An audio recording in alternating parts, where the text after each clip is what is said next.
All right, so it's recording now. All right, so I just saw on the philosophy chat that we have, people said that Biden has been declared the winner. I don't know if that's Yeah, true. Have you seen that? I- yeah. I'm seeing it in the news. Um, a few different news networks and the Associated Press also are saying he's the elected president, president-elect now. Yeah. So looks like it's final from their perspective. Yeah. From their perspective, it's final. Yeah. I mean, not from Trump's perspective or his supporters' perspective, perhaps. Oh, okay, yeah. They think that they can um, try to change things legally because they think there was fraud. Yeah. Oh, okay. But well, then again, they thought that before the elections even started. But yeah, we'll see. We'll see what happens with that. But apparently, he won. He's been declared the winner in Pennsylvania, right? Yeah, yeah, that's enough to make him over the top, over the 270. So yeah, So, did you follow the elections closely? yeah. I mean, here and there, it was going on like 24 hours a day for like the last 4 or 5 days. So obviously, you know, didn't follow it all along, but um, yeah, I was following. Yeah, I watched it. I was following it pretty closely on the day of the elections. That was what, Tuesday, I think. Tuesday, and Yeah, and then the following day, Wednesday, and then I just I mean, I got kind of bored because there were no development. So I was just I, I just couldn't take people talking about nothing anymore. Um, yeah, exactly. Yeah, yeah, but now it seems that, I mean, Biden is the president, so those are like some big news. And as we start this new chapter, the podcasts, we're gonna be I guess we're gonna be talking about a different world where Biden is president, not Trump. So what are your views yeah. on what are your views on that, Habibi? Um, I mean, if people want him as the president, then he should be president. That's how voting works, you know. But I um, I don't think he was the right president. I don't think his agenda and the democratic agenda is the right agenda for America. Is a better agenda. Um, I think the Republican one is better in general. But putting that aside, I mean, if people think he's better, then sure, yeah, let's give him a chance and let's see what he can do. And everyone should be supportive of him so he can achieve what he wants to achieve. Um, you know, granted, that's the reason why you have a kind of a bipartisan system that if one party kind of the president want to do something so extreme and so irregular, let's say, then there's another party that can say, wait a second, no, we don't approve. So that should still happen, of course, like it's always been happening. But yeah, I'm totally fine with him being a president just because people want him to be president. But the one thing I would be careful on is that I would say Democrats are too quick to deny, and Republicans might be too quick to approve on or advocate for, is whether there was an actual fraud during this legal, during this voting, during this election. I'm not saying for sure there is or for sure there isn't. I think if there are some incidents of illegal behaviors or things that were happening against the law, like counting ballots that are not supposed to be counted because they don't have signature or whatever. Um, I think those should be investigated, and we should see, take them to the end and see where we get with them. And if nothing is actually true and everything was by the law, then good. And we have investigated them, and we assured the American people that everything was done properly. But to take it on face value that there was no fraud, and every claim of fraud is by Trump and his supporters because they are losing, I think this is not a fair and appropriate move. Yeah. I mean, yeah, of course, they have to investigate it, and it has to be impartial people. Impartial people have to investigate the fraud. I mean, what they claim was a fraud or something, and impartial people need to realize, need to decide if there was any irregularity or not. I mean, what's been reported in the news is that there's no evidence of any sort of fraud, and he was talking about, Trump was talking about fraud before the election even started. So the fact that this would be a conversation, this was something that we, pretty much we already knew. We already knew that he wouldn't want to admit that he lost. But, regardless of that, so that's really not a surprise. But regardless of that, yeah, it's always good to investigate if there was any type of irregularity or not, because that's important for democracy. It's also important for democracy for people to be willing to give up power if they lose, obviously. So we'll see, we'll see what happens. I think it would be pretty dangerous. Yeah. If the president decided that he shouldn't step down. That would be the first time in American history. And that would be a pretty dangerous situation. No, I don't know what's going to happen. I don't think that he can just not step down. If everything was, if he lost in all different aspects in the election and in his legal battles with, whatever he thinks was fraud or illegal that happened there, if he lost with those, then I don't know what else he can do to not step down. If he didn't step down at that point, then that's dumb from him, and that's gonna stain his record forever, maybe, with that. That's not good for him. But I think that, just imagine, just hypothetically speaking, that there was actually fraud happening during this election. Mm-hmm. Okay, Biden won, good. But do you actually let it go as a Democrat, let's say, and there was fraud and Biden won? Do you say, well, I don't care, Biden won, that's fine. Any claim of fraud is just stupid. Or you say, even though Biden won, and I'm biased towards Biden, no, there was fraud. The most important thing is election integrity, and that every vote counts legally. What do you say? If there was anything like this, I think, no, he should not just step down without fighting for the American people who actually voted legally, and be able to separate the legal votes from the illegal votes. He's still president for now, and he should fight for that. So that's my thoughts on it. But whatever happens in the legal system, in the justice system, in the court, if he files something and he says, I think some illegal thing happened here, and he won, good. He didn't won, too bad for him, Yeah, But they did ask this question at some point in the streets, and I'm not taking the answers of those people as everybody thinks like that. But just to give you an example, they say, if there was a fraud and Trump won, what do you do? It's I'm going to go down the streets, they're asking Democrats. They say, I'm going to go down to the streets, I'm going to protest, I'm going to go crazy, I'm going to do a lot of stuff.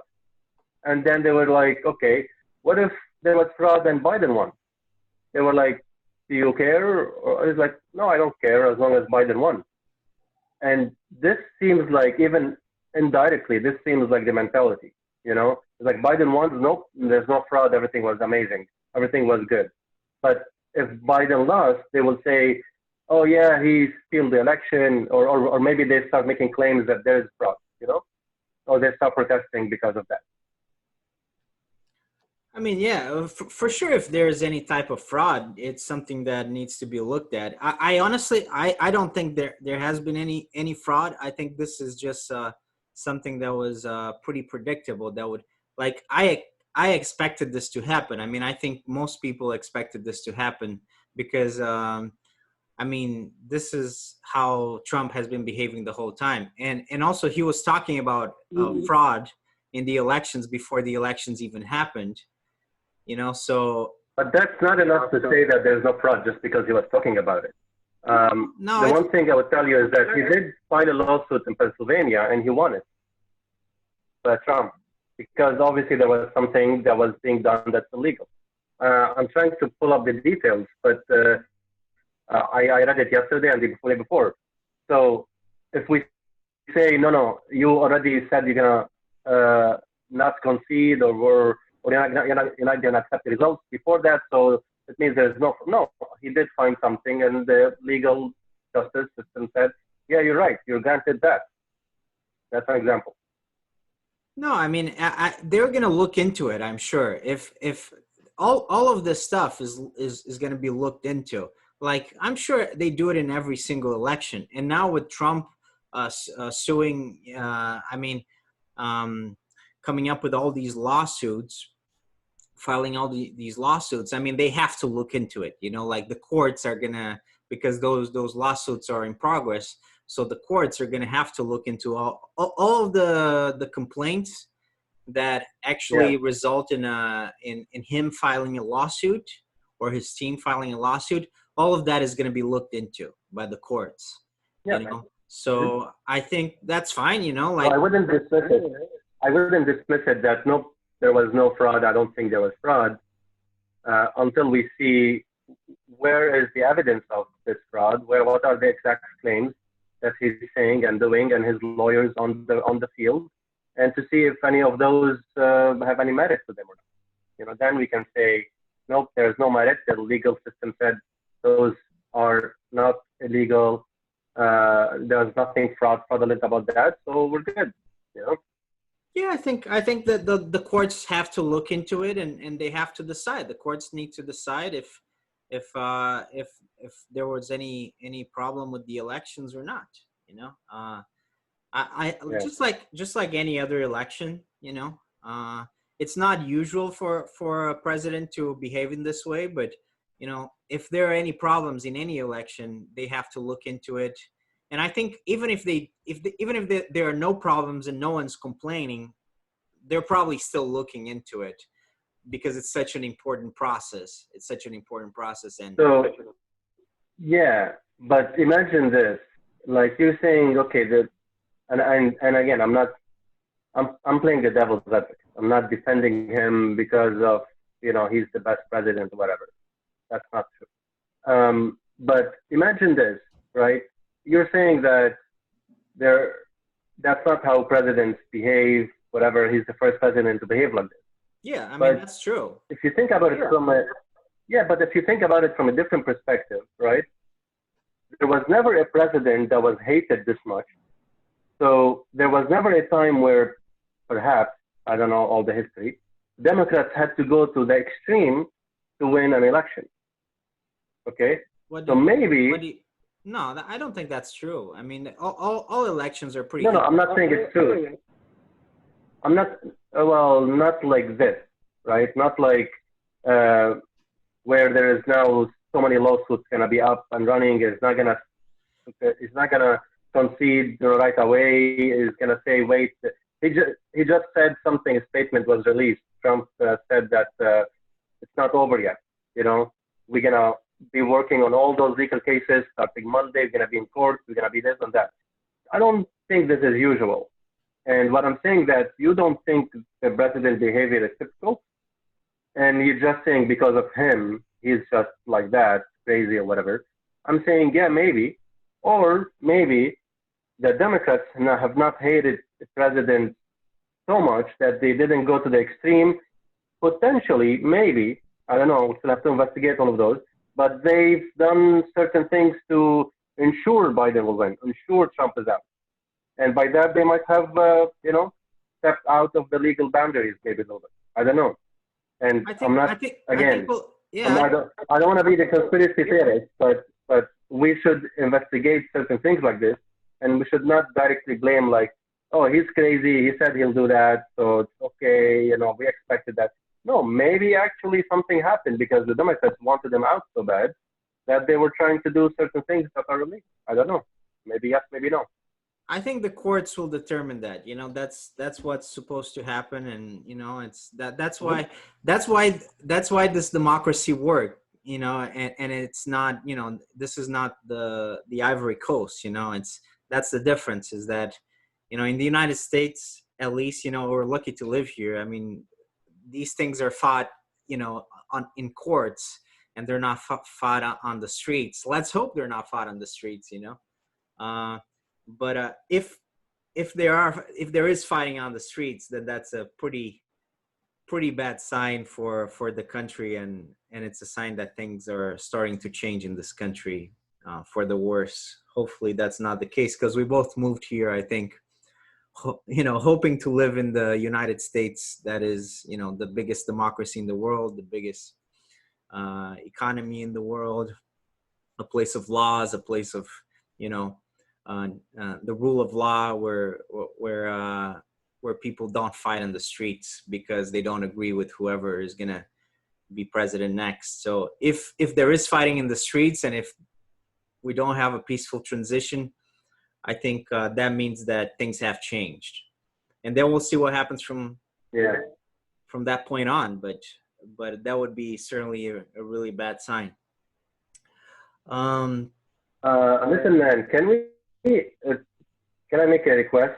That since it's just you and I here, can we pause this podcast? I have to call my dad overseas, and I can get back like 15 minutes. Would that okay. work with you? Yeah, that's fine. That's cool. Well, Since actually, it's just you and I, so we can always, yeah.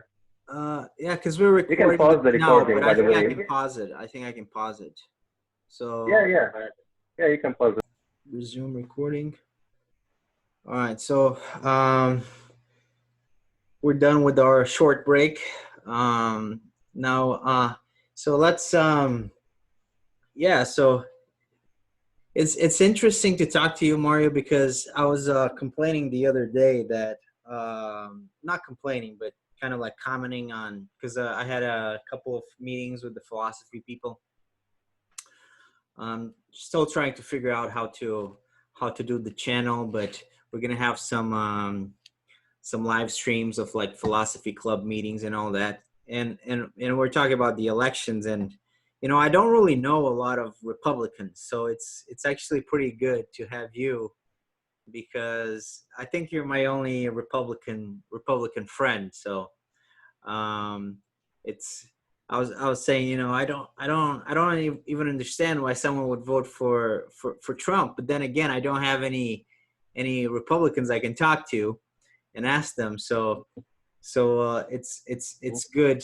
It's good to talk to you about those things. But yeah, Yeah. let's kind of move on, and maybe we'll circle back to the politics. But um, so changing the topic for a bit. So in terms of entertainment, have you been watching any cool movies or TV shows, or reading some good books? Um, Occasionally, yeah, I have been watching movies, TV shows, books, not so much lately. Something I need to get back to. But yeah, I did watch a couple good movies. Not what I would say typically my style, but when having someone else, you sometimes would compromise with the style of movies you'd watch. So, and then you would be surprised by the movie. So you, So you you've been yeah, watching romantic comedies? no, I wouldn't say romantic comedies. Um, there is a movie that came out not too long ago, I would say. It's called A Simple Favor. Have you watched that? What's the name of the movie? A Simple Favor. Oh, actually, it says it's 2018 when it came out. The, I the, thought it's very recent. the Simple Favor. No, I don't know that movie. A, yeah, A Simple Favor. Yeah, it's like a mystery comedy kind of thing. That was fun to watch. I'm watching a new TV show now. It's called The Stranger. The Stranger. You know about it? I actually, I'm trying to talk a little bit closer to the microphone. I don't know if it's going to make a difference. Does it sound better when I talk closer to the microphone? Yeah, I mean it was fine before, It was but fine yeah, now before. it's better. Yeah. Okay, so yeah, I actually watched that on Netflix, right? The Stranger. Yeah.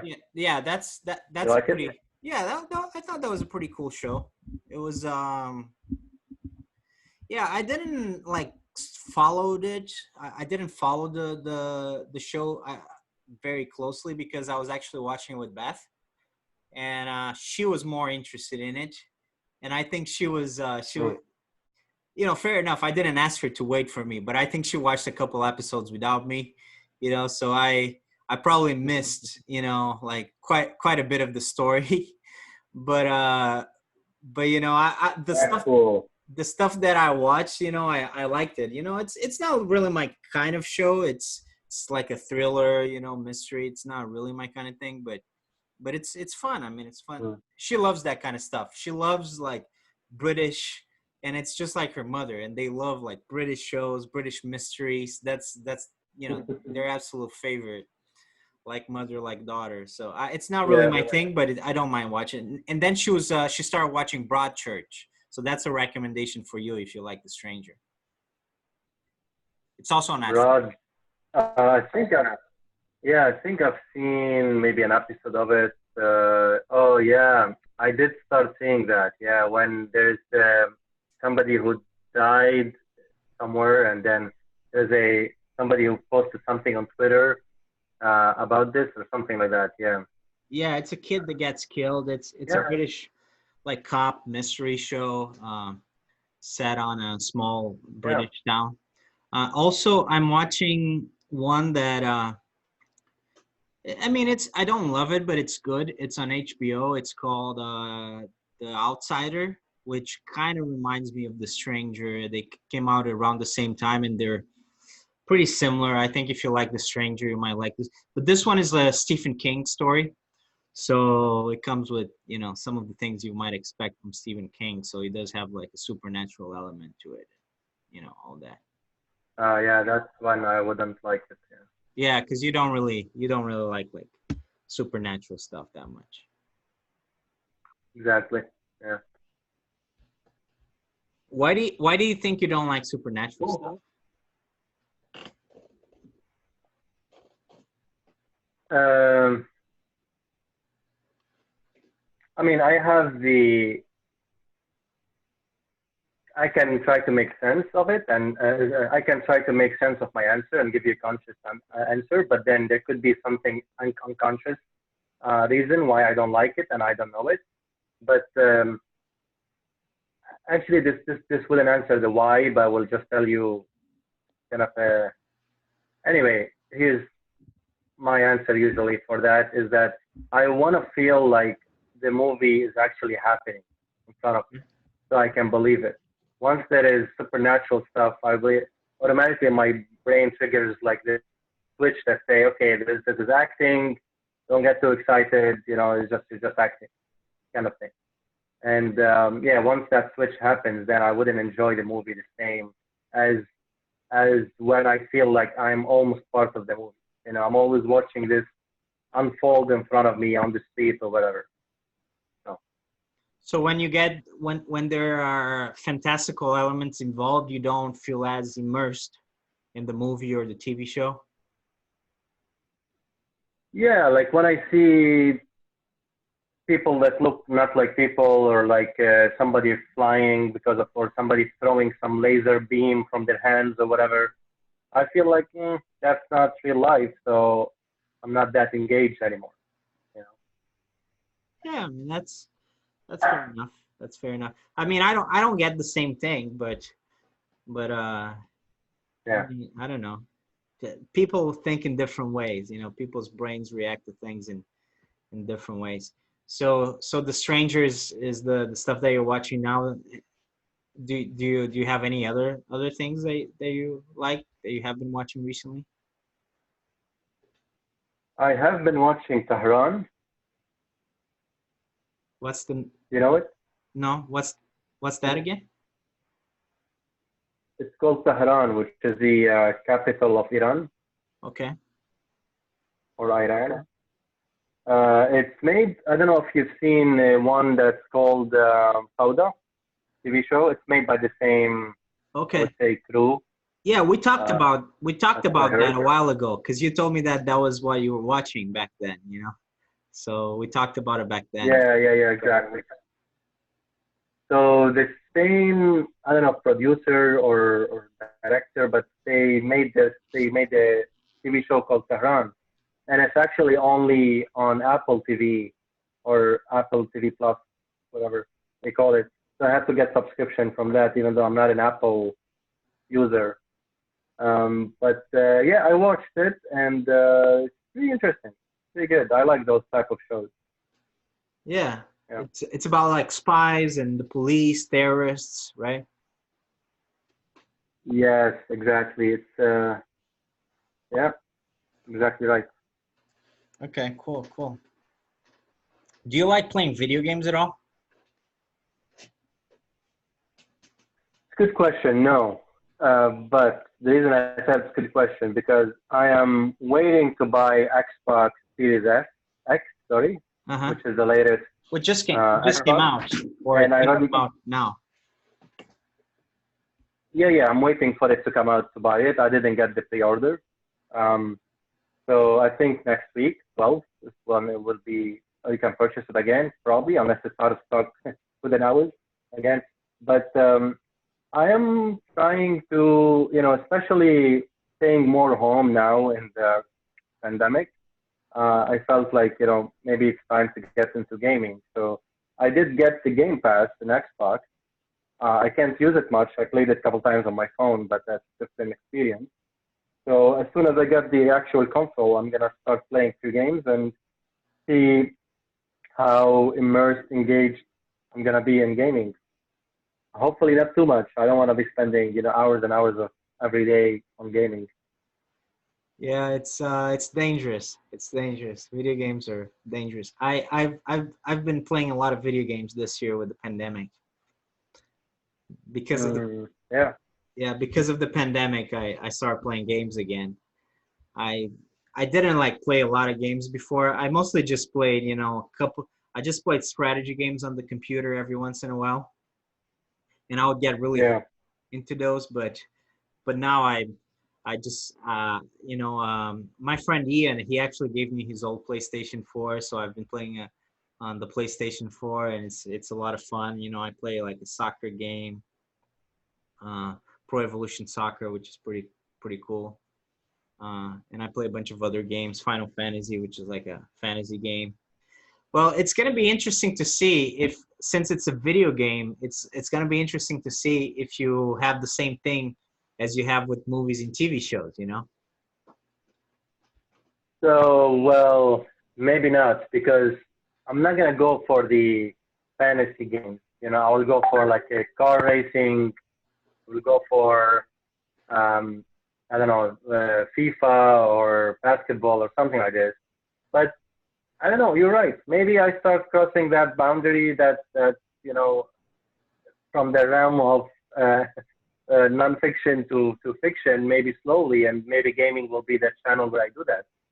Should be, yeah. But my first plan of games, it's not gonna be those whatever you call them, you know, fantasy monsters stuff like that. No. Yeah, yeah, man. Um, let's see. So, I mean, this is it's cool that we're getting to do this. So we met each other. Like, how long ago did we meet each other in Mario? It's like about 4 years ago, right?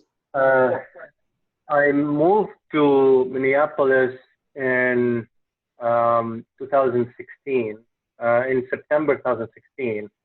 So I probably met you in December, November or December 2016. Oh, Yeah. true. It was at that social networking event. Yeah. And actually, Exactly. Yeah. Yeah. Yeah. you talked to Beth first, and she told me, "Oh, you'd like that guy. You know, think you would like to And talk to him." I think I told her like I play soccer, and she was like, "Oh, my husband plays soccer. Come talk to him." You know? Yeah, Yeah. and that was my first social networking event in Minneapolis. Also, when we moved to Minneapolis, so so that was when I met you. You're like one of the first people that I met. How far back did you move? Huh? Yeah. How far back did you move? Well, I had moved. Like when did you move before that? Well, we moved to the United States. I think it was June 2016,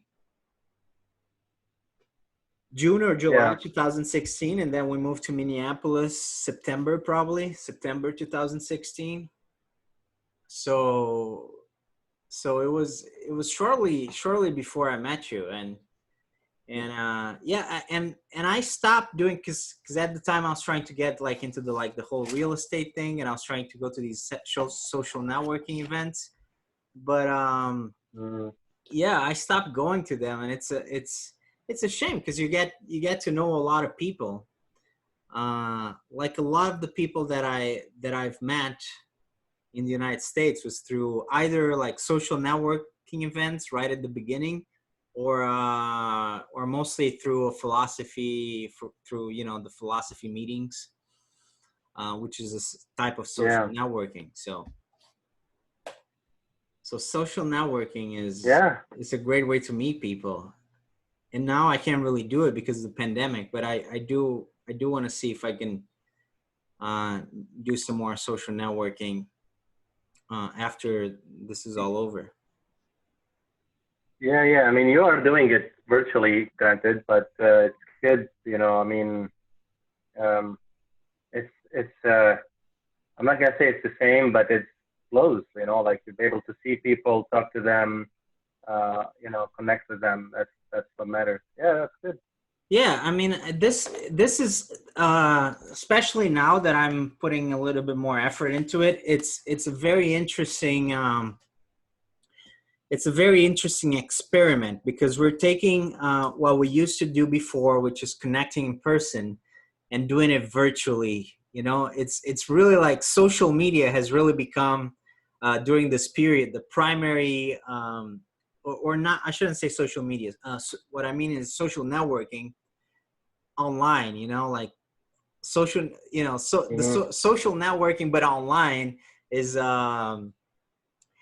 basically like networking events in real life, but like during the pandemic. And it's interesting to do that Yeah. transition. And I don't know, it's interesting to, because there are so many possibilities now, like starting these YouTube channels, interacting with people in groups, but they're virtual groups with people that you already know from real life. It's almost like we have, especially, really going into the future. It's crazy, like as technology evolves and people get more and more used to these things. And I think the pandemic has really, um, has constituted like a huge leap. People are gonna really be living a virtual life as well as a real life. So yeah, we're gonna connect in real life in person, but we're also going to connect with our computers. And a lot of people are going to make their livings with computers, like Yeah. you work at home, you Yeah. Yeah. receive your salary or whatever, it goes into a bank account virtually. You then go on Amazon or Aldi, and you order your groceries virtually. It's all like there's a big part of your existence that is virtual. It's very interesting. Yeah. Yeah. I mean, that seems like the future, though. It is. It's more productive, more convenient for people to focus on the things that they actually want to do, not the things that they have to do, like going to stores and, you know, driving to work or whatever. So, But you know, more than the future, it's kind of the present.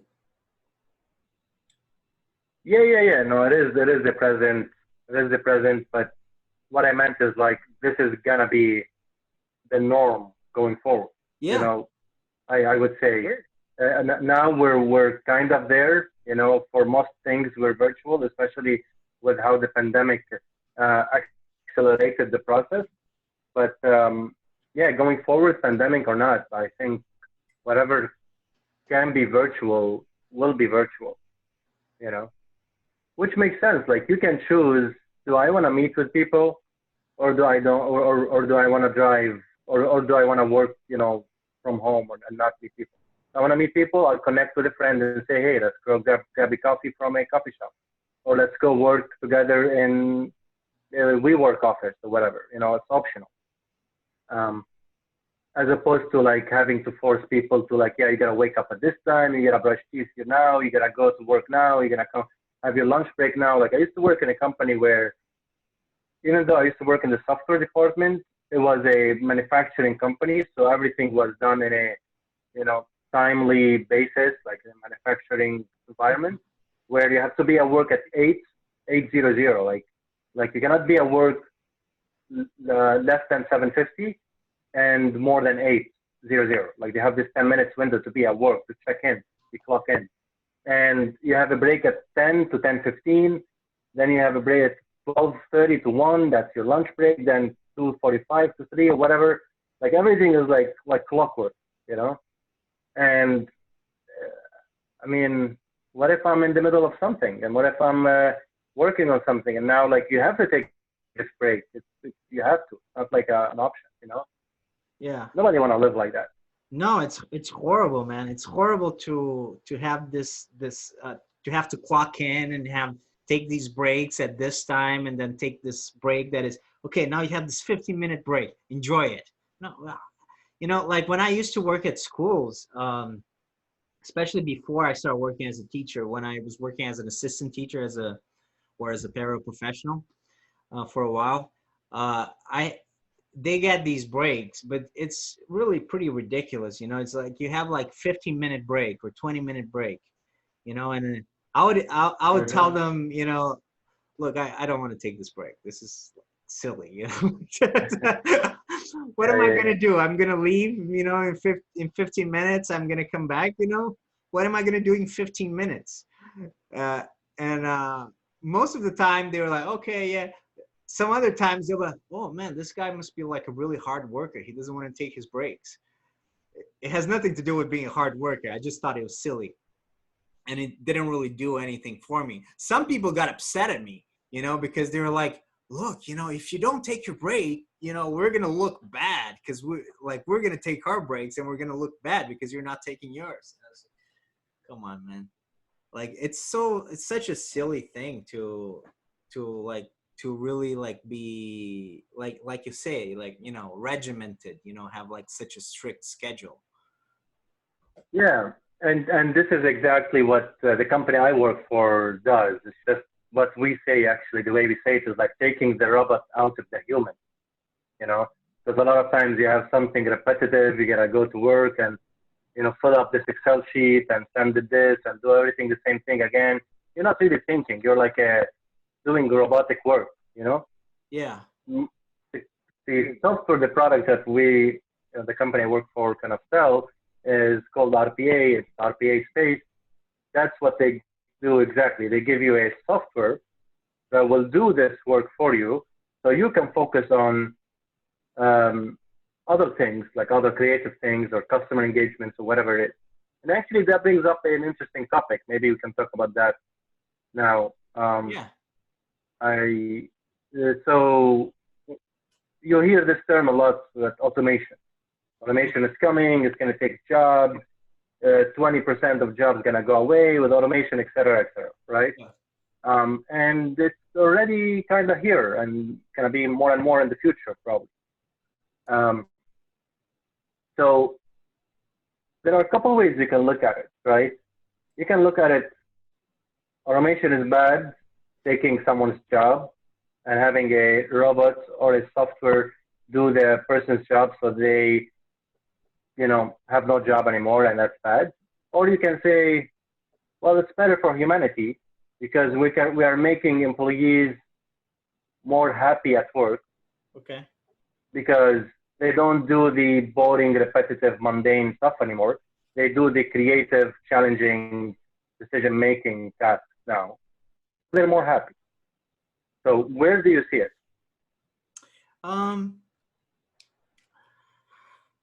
Man, it's a very complicated question, actually, because there are many factors involved. So it's very, very complicated.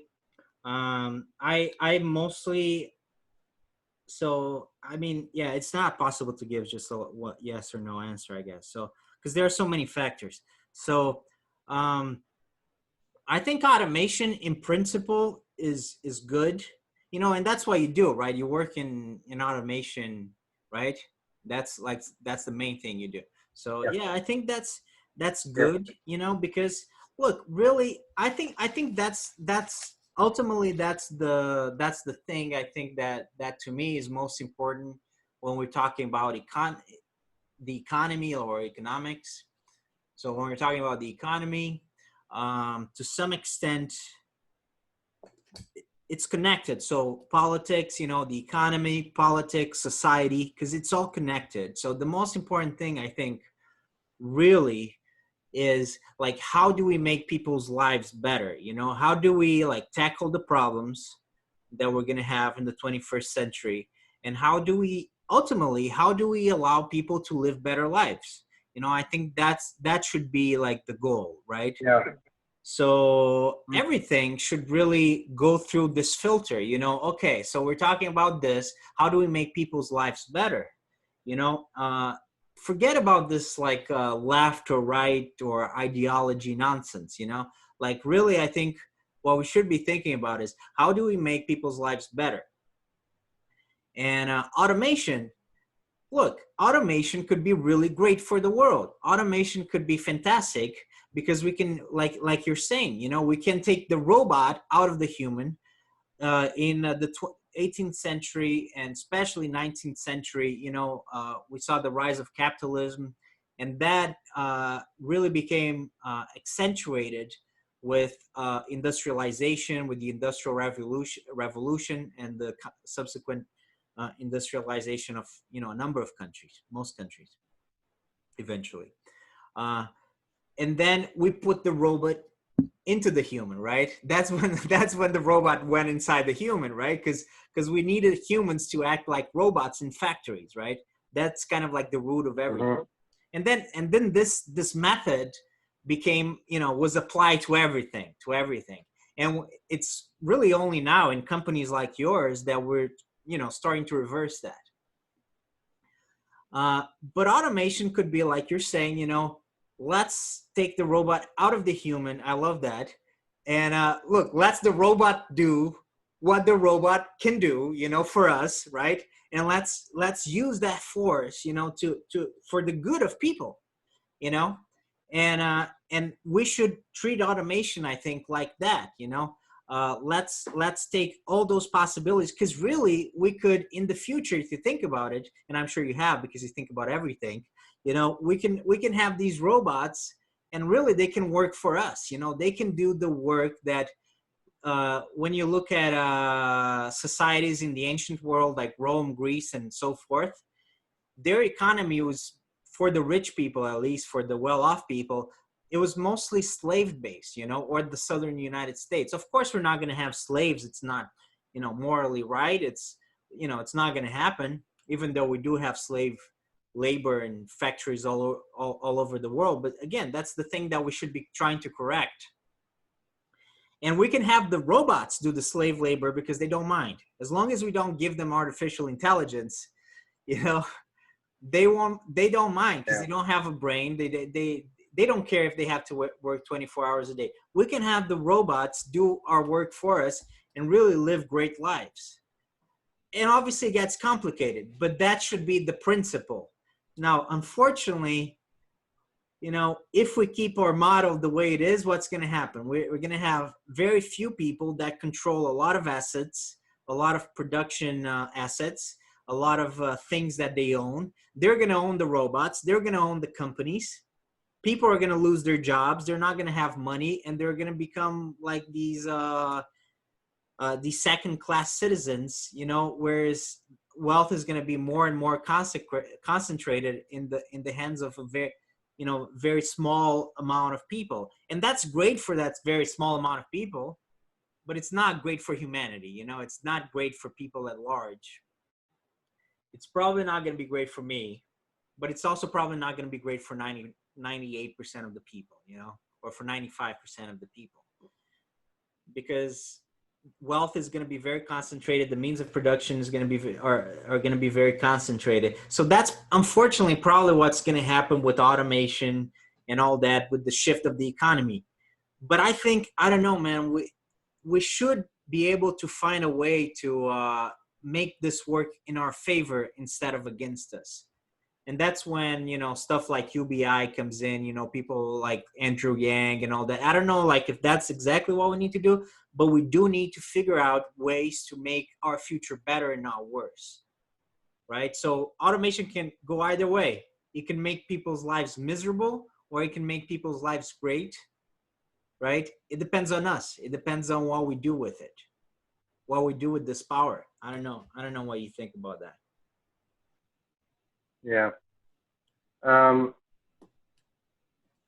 mean, I would separate those in two. Like, the automation is one thing, and once you introduce AI that can do pretty much everything, it can negotiate on your behalf, whatever. That's a whole different story. And for that, I would say we need to revisit how we think about society. You know, we had society 1.0 where everything was barbaric and you just, whatever you can get, you can get. And then we had society 2.0, which we are in now, where, you know, you have rules, you have laws, and, you know, people can have segregated societies and everybody owns something. And we need to have a society 3.0 where, you know, there's AI embedded in everything we do, and super intelligence embedded in everything we do, and what's our role in that society and how we can stay happy and have decision making, etc. You know, we need to revisit that. See how can we go from 2 to 3. So that is a separate discussion, and I think it's very important. We're not there yet, so it's not like, you know, let's think about it today. But yeah, it's worth a discussion. The other topic that I wasn't, sorry, when I say something? Well, I was just saying that I do think that we're getting there. You know, this is the moment. This is, I think, by the end the 21st century is over, this process is going to be over. You know, we'll have made the decision of how we're going to live in the new society. And I think you make a great point. You know, it is time to go from society 2.0 to 3.0, because these are like very fundamental changes in the way that we're going to live life, and societies are going to be organized. So it's going to be so different. By the time the century is over, I mean, our societies are going to be very, very, very different. And they're going to be either very different for good, or they're going to be very different for bad. But they're going to be very different. They're going to be society 3.0. So I do think we're living in this moment, and this is a transition. It's a slow transition, but it's a transition, and we're choosing one path or the other. Yeah, I just don't think it's at a stage where we have to worry about it seriously, at least not for the next 20, 30 years. As you said, you know, it's going to happen, but by the end of the 21st century. So yeah, we should think about it, but I think we have more pressing problems on our hands right now as a world, as a society. But the other part of this topic is automation by itself, like software automation, you know. And for now, it's mostly rule-based, repetitive tasks. You know, anytime you do something rule-based, repetitive, you can have a software bot that does it with you. It's not with 100% perfection. Sometimes you have to fix it because something changed, whatever. Still, there are challenges there. But then once you start saying, I want the bot to automate really the cognitive tasks, like let's say either um, uh, NLP, let's say you're trying to chat with a bot and you say something and it doesn't, it's not really thought exactly that you saying this will equal that. So if you're saying something different, it has to use some machine learning to identify what you're saying and how to respond to you, kind of thing. With that, this is a challenging area at this point. RPA automation is trying to get there. AI is trying to get there, but it's not a reliable solution at this point. Okay, so that's why I'm sticking to the automation itself, repetitive rule based. And with that, yes, there is a significant number of employees who would lose their jobs because of that, but um,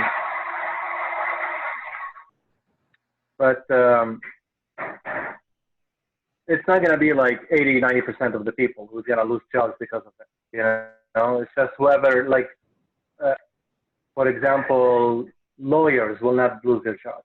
Okay. For example, salespeople will not lose their jobs. There are plenty of jobs that will not be lost because of automation. However, the jobs that you go to work, you do the same thing every day, and it's step 1 to 3 to step 10, whatever, and you go home. Yeah, that job can be lost. However, here's my point that I want to make. Yes, we know some percentage of people lose their jobs because of RPA. So what needs to happen? And if employers cannot do that, then there should be some other regulation.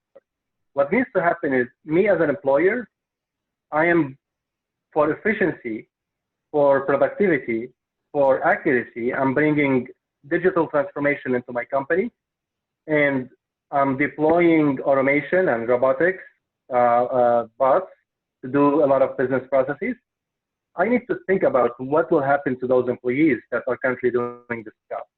Okay, I need to say, okay, for those employees, we can either reskill them, upskill them to do something else, different department maybe, that cannot be automated. Or we can put them in a customer-facing engagement that robots cannot do. Or we'll have to enable them to learn something, maybe to be part of operating those bots, be part of that team. Whatever it is, there has to be a plan, so you're not firing people left and right. If you have to fire 5 people for the sake of, all that benefits that comes with it, and you were able to keep 100 other people, I would say that's fine. Those 5 people, they were fired, you will give them some good severance, they will try to find another job, whatever it is. This happens all the place. You fire people for business needs. But if we're firing hundreds of people because of that, then that's a problem. No, we have to rethink of how we can help those people be integrated in that digital transformation strategy that we have. Yeah, no, for sure. Yeah, we have to. I think it's going to be a huge change in society. Is this automation, and like you're saying, hundreds of people, thousands of people, millions of people are going to be losing jobs. Some people are not going to be losing their jobs. The lawyers, like you said, and the doctors and the psychologists and the university professors. But there's and people like you will not be losing their jobs because you're the one that informs the machine. But I mean, lots of people are going to be losing their jobs, and I think that's part of what I was saying, right? We can go one way, and we can just like benefit the corporations that are behind this, and we let them do whatever they want to do, or we acknowledge that we're going to do this automation process, but this has to benefit society, and we have to take care of those people, right? And yeah, maybe we have to come up with some regulations. Okay, so you can't just fire them. You have to, you have to find a new role for them and something that is going to, work in favor of your company. But you can't just like get rid of them, right? Because then where are they going to go, right? So we need to figure out like methods formulas, right? Like you're saying, you know, for I agree. For we got to figure out like formulas to make this work in favor of everybody, not not just, you know, a small quantity of people, because that's really not beneficial for society. What is society? You know, Yeah. society is a bunch of people. I mean, if we do things that are only beneficial for a small part of people, I mean, that's very simple logic. It follows that a bunch of people are going to be miserable, which is probably, and if a Yeah. lot of people are miserable, there's a pretty good percentage, there's a pretty good chance that you're going to be miserable, you know, because just percentages, But probability. but if you have the chance to, if you have a decision to make 100 people much happier, but in the process you make 10 people miserable, is that a go for you, or Yeah. no? One people miserable is one too many. No, I don't know, man. I think it needs to be case by case, right? There needs to be a general principle. The general principle is that we need to build a society that is better than the one we have now, or at the very least that it's not worse. The keyword here is better. Is what is better, and everybody have a different answer to that. True, but you know, better is where people are happier, where people are more comfortable, where people where their lives are, or they can live better lives, they can live lives that are more fulfilling, they can live lives that are more secure, they can live lives that are longer and healthier. Yes, it's true. I mean, there are so many things that constitute better, right? But you know, as a general rule, if we go through every single thing, we're not going to disagree on a lot of those things that I just said. You know, what do you prefer, Mario? Do you prefer to live a short life or a long life? I'm willing to bet that you prefer to live a long life, just like I prefer to live a long life. Most people are going to say long life. Yes, there's going to Depends. be a few people I don't want to live a long life in prison. in prison. Yeah, me neither. Like it Me neither. depends. Long life in what context? Yeah, Yes. so if you're in prison, you're probably going to be one of those people that might disagree. I don't know. But most people are going to prefer to live a long life rather than a short life. Most people are going to prefer to live a secure life instead of a life in fear. Most people are going to prefer to live a life Yeah. where they can support their family and themselves than one in which they cannot do that. You know, like in most things, we But agree on what yeah, we yeah. want. I mean, those are the key, you know, characteristics of a good life Yeah. that nobody should disagree with. What people will disagree with is how to get there. You know, what are we doing to get there? You say, well, I'm going to do this. I'm going to be like, no, that's not fair, because the other thing is hurting because of the thing you're doing. And then, no, you're not going to get to where you want to go with this. You know, you're not going to be able to make people happy and live longer. You think so, but no, it's not going to happen. So there's going to be a lot of disagreements. There's going to be a lot of back and forth, you know, And it's and normal. it's not easy. Not It's easy of how to get to a better life. it's not easy. It's something that it takes work, and it's gonna take work, you know. And it's something is gonna happen, you know. Everything, you know, things always happen, right? We're living in the world, you know, and the world is in constant flux. It's in constant change. So the idea that nothing is going to happen, nothing is going to change, is simply, you know, it's simply untrue, right? So we know that there will going to be changes, and things will be happening, processes will be occurring. Yeah. The only thing, and me probably, I will have a very little impact in the world. So will you, but it kind of comes with the territory that we have 7 billion people in the world.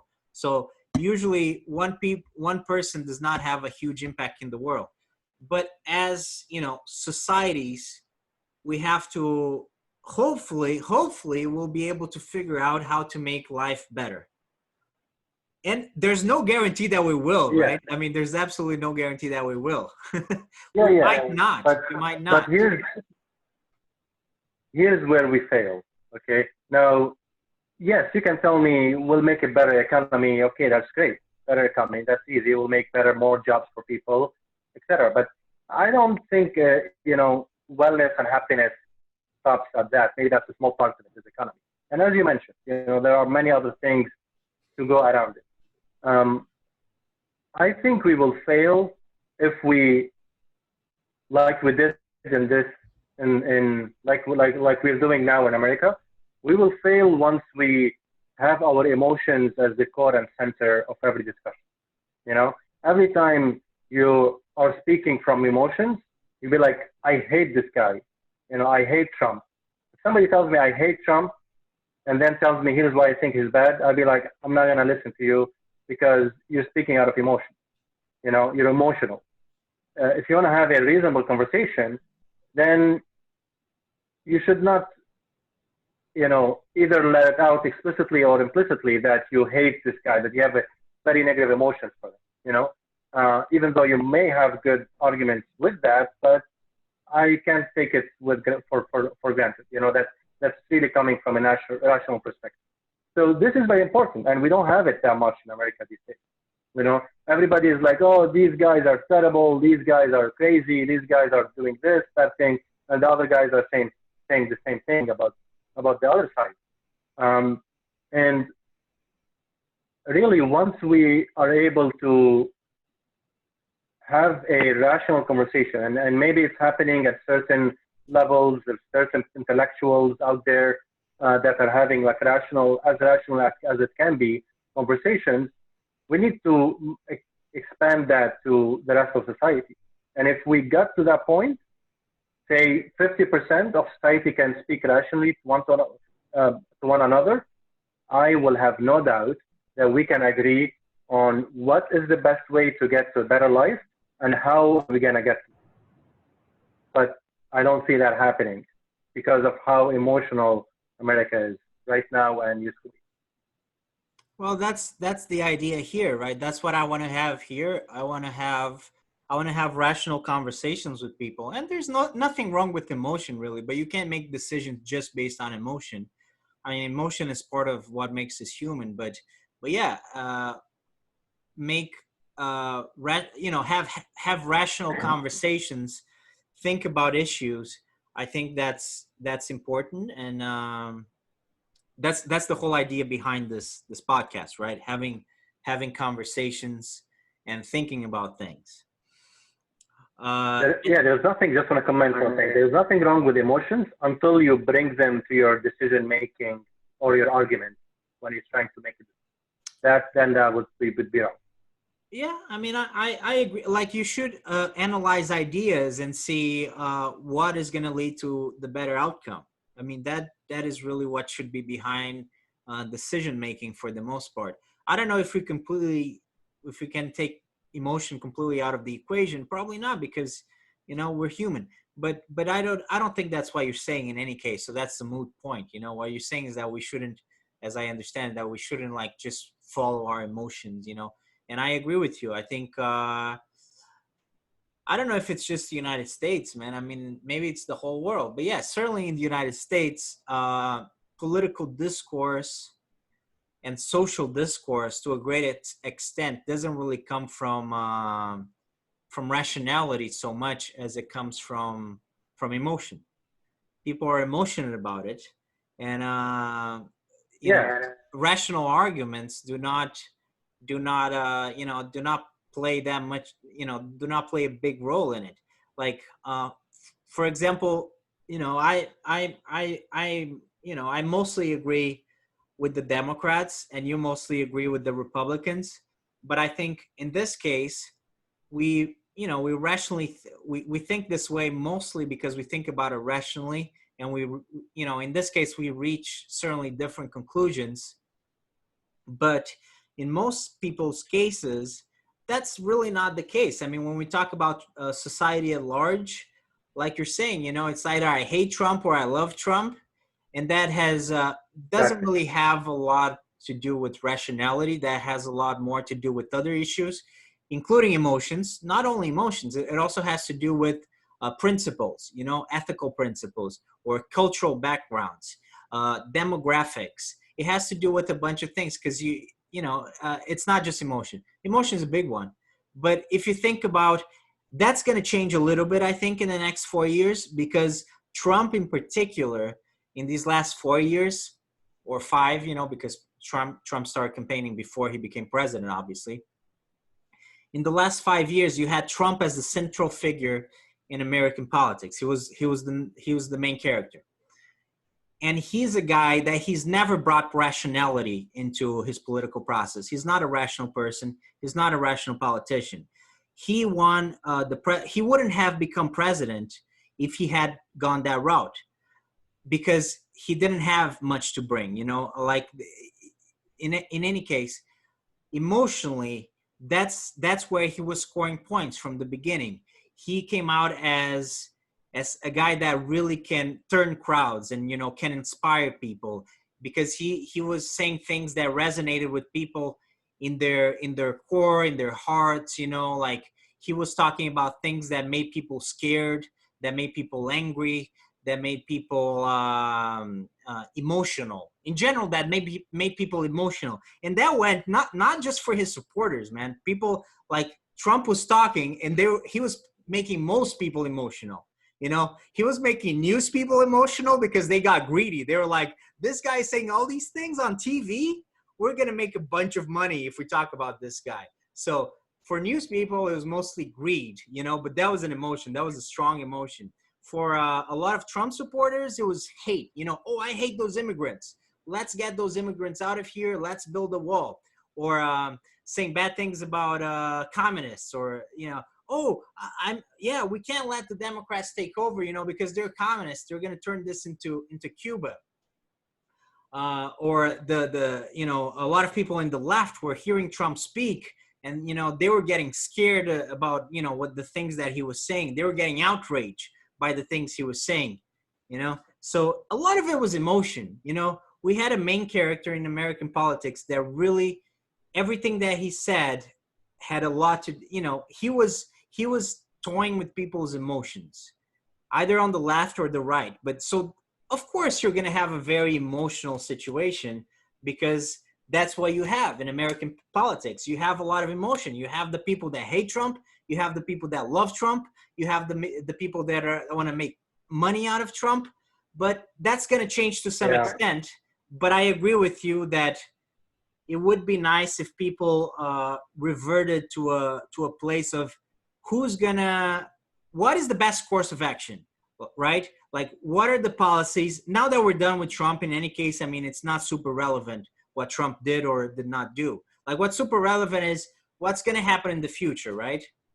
And I don't know if things are going to change or not, but certainly what we need to do, the United States and the world, is that's my opinion. You know, we need to figure out, like, what are the things that are actually going to lead to better results, because at the end of the day, that's what we all want. We want better results. Yeah.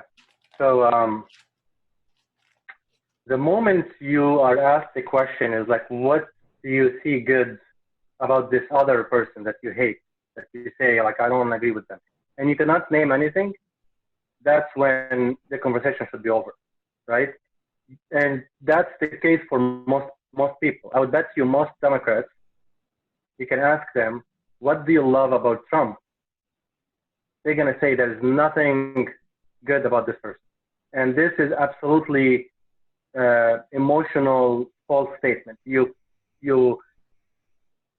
can't say that. Like, this is just not real. Like, you have in every president, even in Hitler, you can say these are the good things about him. You know, there's no way you cannot find good things about any single person on earth.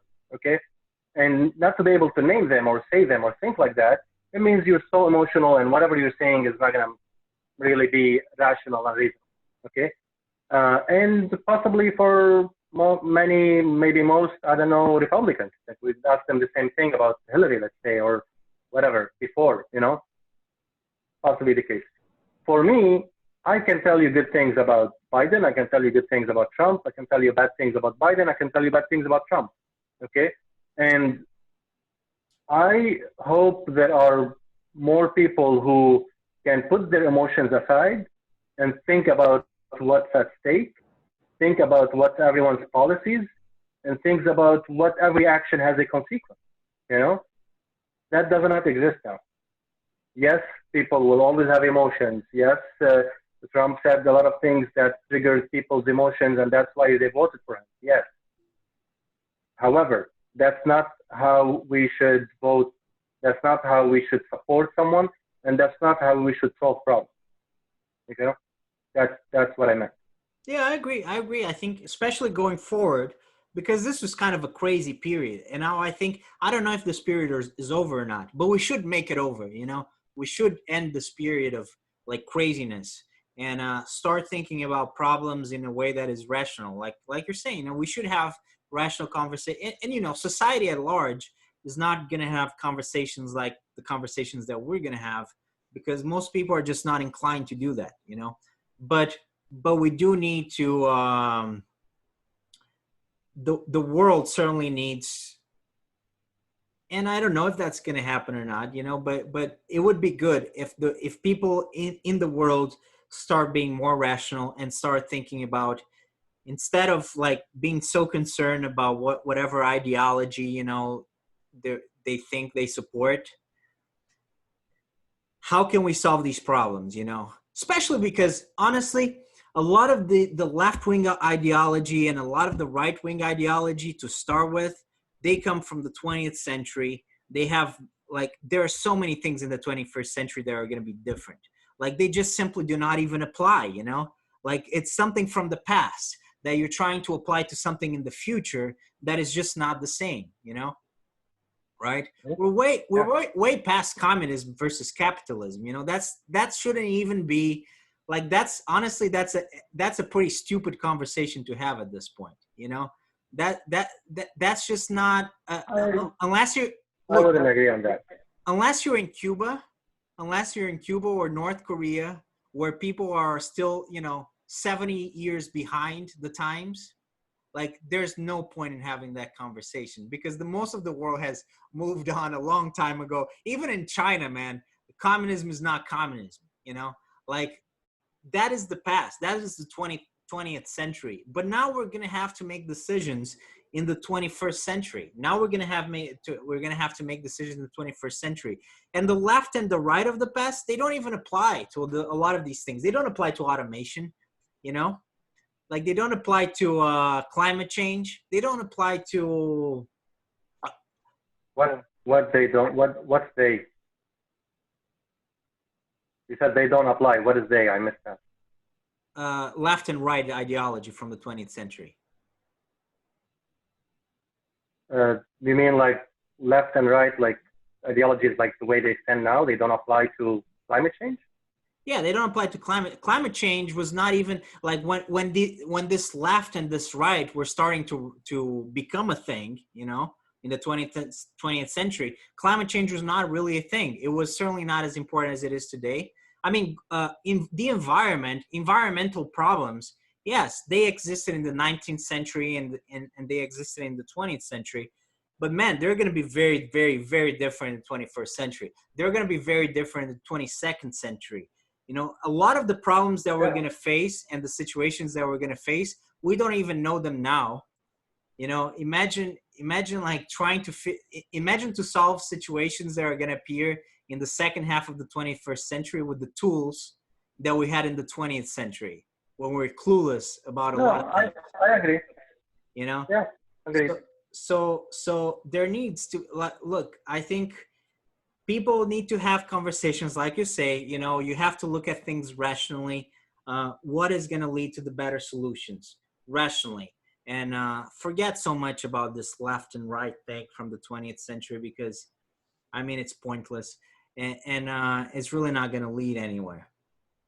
And let's start looking at the real problems and having real conversations about, you know, like, how can we do things in a way that is preferable in order to create a good world in the 21st century. I think that's what politics should be about these days. Makes sense, man. And we'll see about, you know, like we'll see how things change. We'll see how things change in government now, if there will be a big change or if there will not be a big change. But I'm afraid, you know, if people carry on with the same mentality, even if Trump is not the president, we're still going to have the same problems. So I would say the same thing about the Democrats. Even no, if Biden is the president, I'm saying the same we thing just about have the the same problem. Democrats. I'm saying the same thing about the Democrats. I'm saying if we keep on going with the same mentality, we're going to have the same problems. Okay, got it. But Cool, man. I gotta hop in a couple minutes. okay. So Okay. already 2:30 here. I need to get some lunch. So that's cool. So what are your final thoughts for today, my friend Habibi? What are the final Final thoughts is that we should be less emotional, more rational. We should not look at things at face value. We should not take the media to immediately to what they say, not be naive about it, you know. Yeah, I mean, look elsewhere and try to think. Maybe there is something, other parts of the story that I don't know. You know, we've seen a lot of cases like this where they show you part of the story and be like, yeah, he's the victim, and then another part of the story is like, no, he's bad guy. So I say the world is becoming more and more complicated. So we need to be more and more careful about what we get, what we sense, what we see and hear and listen to and read, and just make our own decision about what we want to believe, and be careful. Like, is that something I should believe or maybe not? You know, is this a trusted source or maybe or isn't?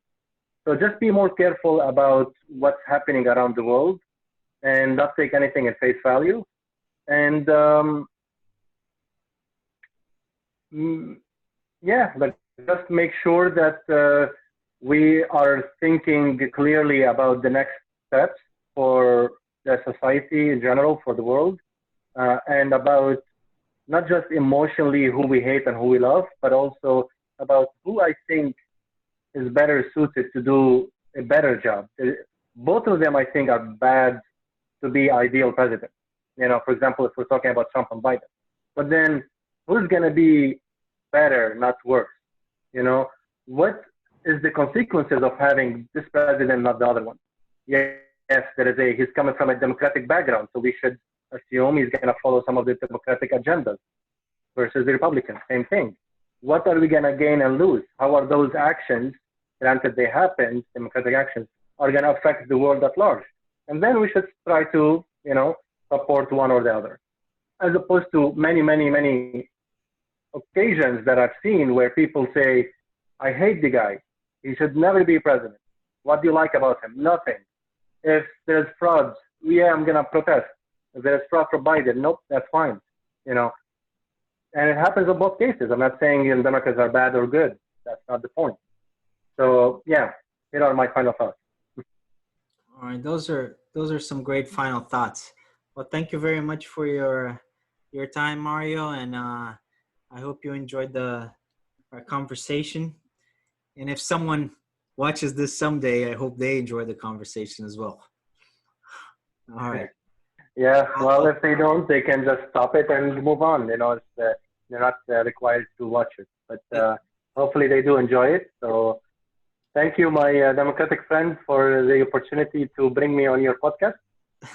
Thank you. It was fun. I'm going to stop recording now.